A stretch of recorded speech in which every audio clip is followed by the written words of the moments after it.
Il ne parlera pas de lui-même. Il prendra de ce qui est à moi et vous le transmettra. Cela signifie que ce qui doit nous être transmis, ce sont les choses du Christ. Mais il ne peut pas le transmettre tel qu'il est à ce moment-là. Il devait aller à la croix. C'est au moment de la croix que Jésus, l'homme de Galilée, a été réduit à sa réalité qui est divine. Et dans la résurrection, il est accueilli dans l'esprit. C'est donc dans la résurrection que le Seigneur est maintenant cet esprit. Et parce que le Seigneur est maintenant cet esprit, il n'y a plus de limitation pour communier avec lui. Laissez-moi vous donner un exemple. Vous savez que Jésus, Pierre, Jacques et Jean sont allés au jardin de Gethsémani pour prier. La plus grande réunion de prière qui ait eu lieu sur la face de la terre. Imaginez que je vous dise, mon frère, prions pour que tout, dans ce monde entier, dépende de cette prière. Et rejoins-moi simplement. Seulement 1 heure. Et puis tu es venu à cette réunion de prière et tu t'es endormi. Ne les blâme pas. Ce n'est pas de leur faute. Tu sais pourquoi? Jésus opère avec un type de vie différent du leur, une possibilité différente.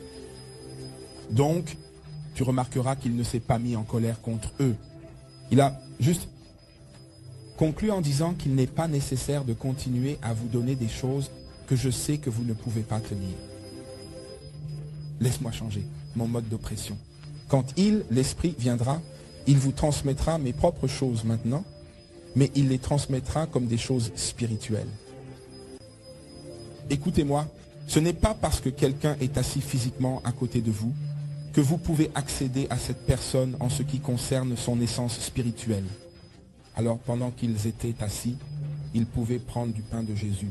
Ils pouvaient dormir sur son épaule, mais ils n'ont pas accédé. Celui qui vient du ciel. Et c'est celui qui vient du ciel qui peut les soutenir et les amener au point de confirmation. Alors, quand Jésus les regarde, il voit l'homme engagé. Il voit l'homme qui mange parfois avec eux. Le meilleur est l'homme qui fait des miracles.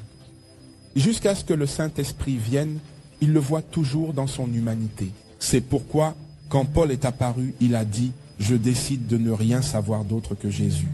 Et lui, quoi? Crucifié, lui, signifie que c'est la croix qui a réduit Jésus à toute sa puissance. Et c'est pourquoi la chose la plus puissante sur terre et au ciel, dans l'univers, c'est la croix de Jésus. C'est la croix qui est le fondement de tout le reste, y compris le Saint-Esprit. Qui est venu ne serait pas venu si la croix